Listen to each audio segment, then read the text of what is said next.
بسم اللہ الرحمن الرحیم۔ السلام علیکم محترم سامعین اور عزیز طلبہ کرام، امید کرتا ہوں کہ آپ تمام احباب خیر و عافیت سے ہوں گے۔ آج کا ہمارا سبق نمبر 131 ہے، جس میں ہم شاعر امیہ ابن ابی الصلت کو پڑھیں گے۔ یہ اشعار انہوں نے اپنے بیٹے کی نافرمانی پر پڑھے ہیں، بہت دردناک اشعار ہیں۔ آئیے اسے پڑھتے ہیں اور سمجھتے ہیں۔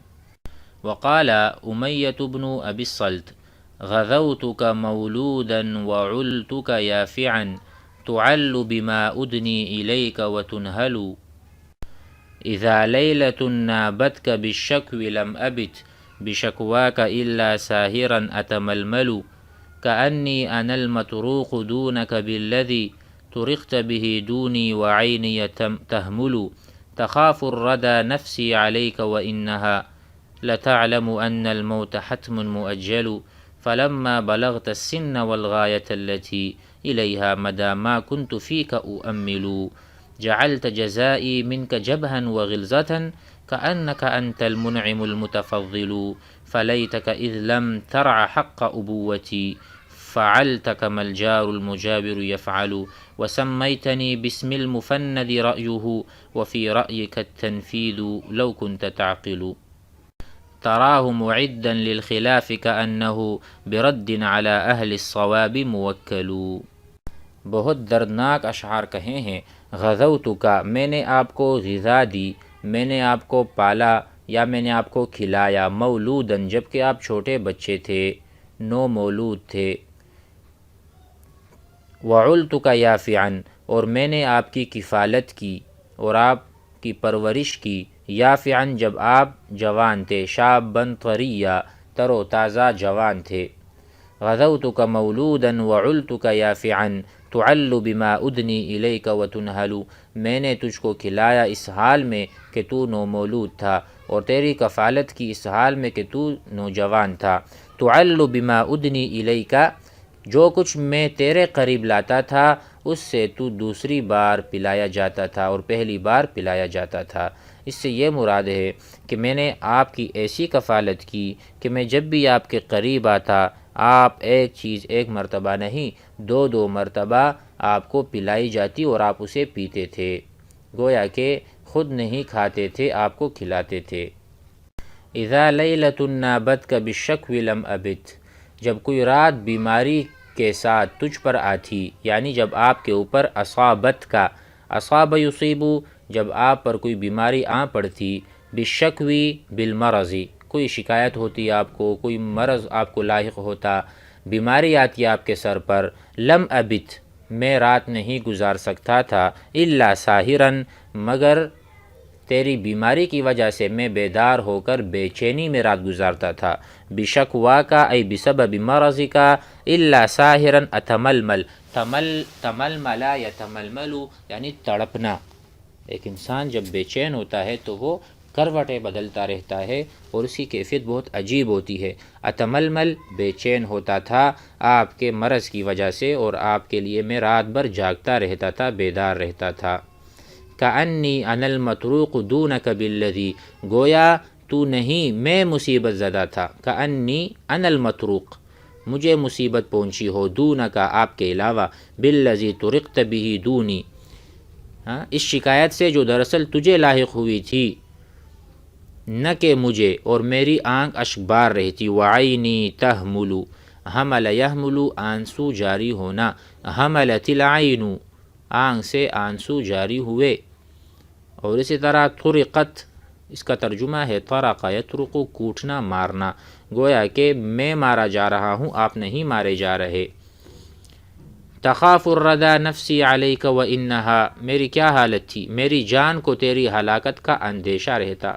تخاف نفسی الردى، تخاف خوف میں ہوتی تھی، میری جو جان ہے یا میری نفس ہے وہ اس خوف میں کہ آپ ہلاک ہو جائیں گے، علیک، وانہا لتعلم ان الموت، جب کہ وہ جانتی تھی میری جان کہ موت حتمی اور اس وقت کا مقرر ہے۔ لَتَعْلَمُ نَفْسِي أَنَّ الْمَوْتَ حَتْمٌ وَاجِبٌ مُؤَجَّلُ آئے گی، لابدی آئے گی، یعنی میں پھر بھی آپ پر بہت مجھے گھبراہٹ ہوتی تھی کہیں آپ کو ہلاکت نہ پہنچے، کوئی تکلیف نہ پہنچے۔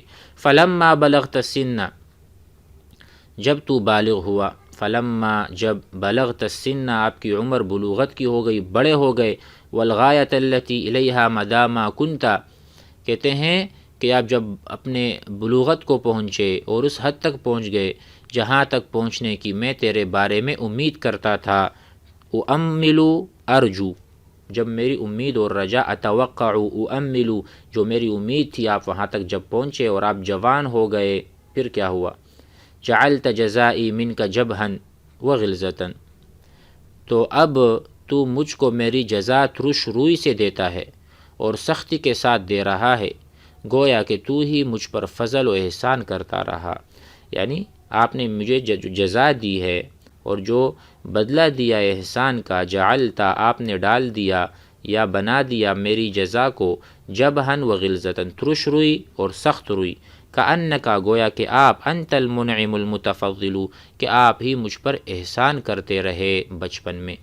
فلیتک اذ لم ترع حق ابوتی، کاش کہ اگر تو میرے حق ابوت کا خیال نہیں کر سکا، فعلت کما الجار المجاور یفعل، تو ایسا سلوک کرتا جیسے ایک پڑوسی قریبی پڑوسی کے ساتھ کرتا ہے۔ اگر آپ مجھے والد کا درجہ نہیں دیتے، اس طرح سے سلوک نہیں کر سکتے، تو کم از کم ایک پڑوسی جیسا سلوک تو کر، پڑوسی جیسا، جار کہتے ہیں پڑوسی کو، مجاور جو ساتھ میں رہنے والا ہو، یفعلو کرتا ہے جس طرح وہ سلوک۔ وسمیتنی باسم المفند رأیہ، تو نے میرا نام ضعیف العقل رکھا کہ میرے رائے کی کوئی وقعت نہیں، میرے جو رائے ہے اس کی کوئی قیمت نہیں۔ آپ نے میرا نام کیا رکھا کہ میں ضعیف العقل، ضعیف الرائے ہوں، حالانکہ یہ کم عقلی تیری رائے میں ہے اگر تو سمجھ۔ وفی رأیک التنفید، تنفید کہتے ہیں یعنی ضعیف العقل، فندا یفند تفنید، ضعیف العقل قرار دینا، لیکن آپ کے رائے جو ہے نا، آپ کی رائے مفند ہے۔ لو کنت تعقلو، اگر آپ میں کچھ عقل ہوتی آپ اس بات کو سمجھتے۔ تراہ معدا للخلاف کأنہ، تو اس کو اختلاف کرنے کے لیے تیار پائے گا، کأنہ، گویا کہ وہ، برد علی اہل الصواب موکل، کہ گویا درست رائے رکھنے والوں کی تردید کے لیے وہ مقرر کیا گیا ہے۔ اب ایسا ہو گیا، جب بچہ تھا، نومولود تھا، میں نے اس کو کھلایا پلایا پرورش کی، جب بڑا ہوا مجھے سزا دی، مجھے جزا کیا دی؟ ترش روئی کے ساتھ مجھے ضعیف العقل کہا، کمزور کہا، میری کوئی وقت نہیں تھی۔ تو ابھی اس کو آپ کس حال میں دیکھتے ہو؟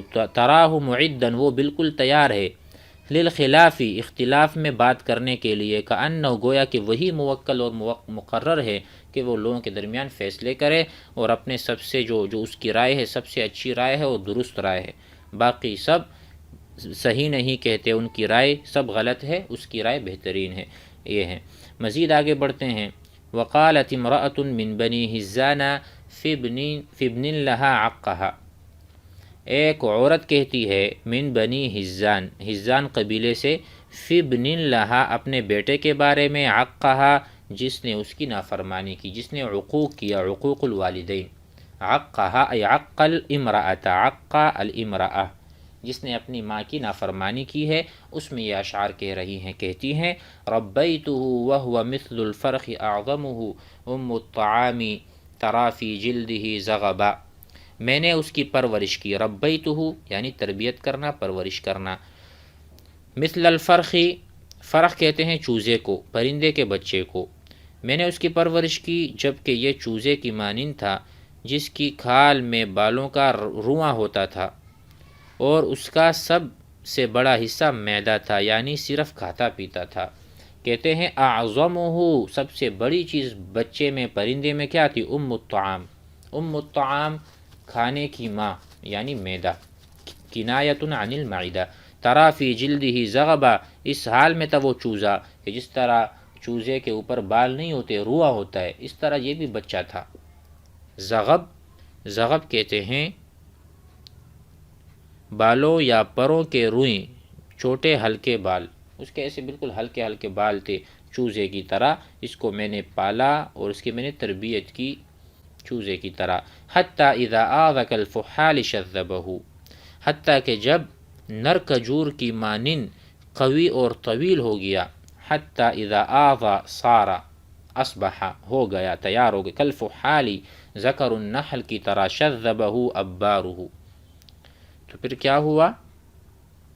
جس کی شاخوں کو مالی نے چھانٹ دیا ہو۔ یہاں پر آپ سمجھ لیں، ابار کہتے ہیں مالی کو، ابارہ، شذبہ قطعہ، گویا کہ یا تو قطع کرنے کے معنی میں ہے یا تو انتخاب کرنے کے معنی ہے۔ جب وہ ذکر الفحل کی طرح ہو گیا، یعنی بڑا ہو گیا، لمبا ہو گیا، ایک کھجور کے تنے کی طرح اور ایسے چھالوں کی طرح کہ جس کو مالی اپنے لیے منتخب کر دے۔ وَنَفَا عَنْ مَتْنِهِ الْكَرَبَ، تو اس نے کیا کیا؟ اور اس کے تنے سے موٹی ڈالیاں صاف کر دی ہوں، یعنی جب کمزور چیزیں تھیں وہ ہم نے ہٹا دی، تو پھر یہ تناور درخت بنا، کھجور کو بہت لمبا درخت بنا اور بڑا ہو گیا، اور اس کے پیٹ سے کرب مشقتیں ہٹا دی۔ انشا یمزق اثوابی یؤدبنی، تو اب میرے کپڑے پاڑنے لگا۔ انشا ای طفق، اخذ یمزق، اس نے شروع کر دیے یہ مسائل اور ایسے حرکات کہ جس میں وہ میرے کپڑے پاڑتا ہے، یمزق پاڑنا، یؤدبنی اور میری تأدیب، مجھے ادب سکھاتا ہے، میرے کپڑے پاڑتا ہے اور مجھے ادب سکھاتا ہے۔ ابعد شیبی عندی یبتغی الادب، یعنی وہ میرے بڑھاپے کے بعد اب مجھ سے ادب چاہتا ہے۔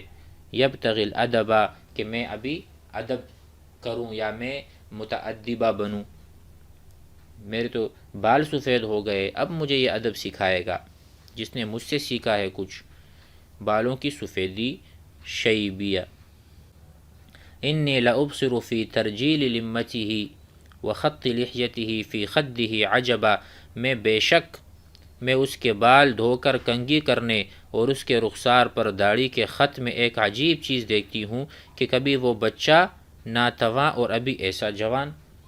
انی لأبصر، انی لأرا فی ترجیل لمتی، جب نے وہ بال کو کنگھی کرتا ہے، رجلا یرجل ترجیل، لما بال، وخط لحیتہ، اور جب وہ اپنے داڑھی میں کنگھی کرتا ہے، عجبا، میں محسوس کرتی ہوں کیسا تھا بچہ اور اب کیسا بن گیا، بہت بدل چکا ہے۔ قالت له عرسه یوما لتسمعنی مہلا فإن لنا فی امنا عربا، اس کی بیوی مجھے سنانے کے لیے ایک دن اس سے کہنے لگی کہ ٹھہرو، گستاخی اور مار پیٹ میں جلدی نہ کرو۔ قالت له عرسه زوجته، اس سے اس کی بیوی نے کہا، یومن، ایک دن، لتسمعنی، مجھے بھی سناتے ہوئے، مہلن، مار پیٹ نہ کرو، فإن لنا فی امنا عربا، کیونکہ اماں جان کی تو ہمیں بڑی ضرورت ہے، عربا ضرورت ہے، ٹھیک ہے۔ ولو رأتنی فی نار مسعرۃ، حالانکہ اگر وہ مجھے بڑکائی ہوئی آگ میں دیکھے، ثم استطاعت لزادت فوقها حطبا، اور اس کا بس چل سکے تو اس آگ کے اوپر اور مزید لکڑیاں ڈال دے۔ یہ کہتے ہیں یہ مجھے سنانے کے لیے، یہ صرف دکھاوا تھا، یہ دونوں میرے خلاف ہو چکے ہیں، میرا بیٹا بھی اور میری بہو بھی۔ کہتے ہیں ولو رأتنی، اگر یہ مجھے دیکھ لیتی کہ میں آگ میں ہوں اور مجھے آگ لگی ہوئی ہے، تو بجائے اس کے کہ یہ آگ کو بجھائے، آگ کو مزید بڑھا دیتی، مسعرہ موقدہ۔ ثم استطاعت، پھر اس کی استطاعت میں ہو، لزادت فوقها حطبا، تو مزید وہ لکڑیاں اس میں ڈال دے، مزید آگ کو پھونکے مارے اور بڑھا دے۔ یہ صرف مطلب کہ منہ دکھائی ہے اور صرف باتوں کی حد تک ہے، یہ عمل اس پر نہیں ہے۔ امید ہے کہ آج کا سبق بھی احباب کو سمجھ میں آ گیا ہوگا۔ والسلام علیکم۔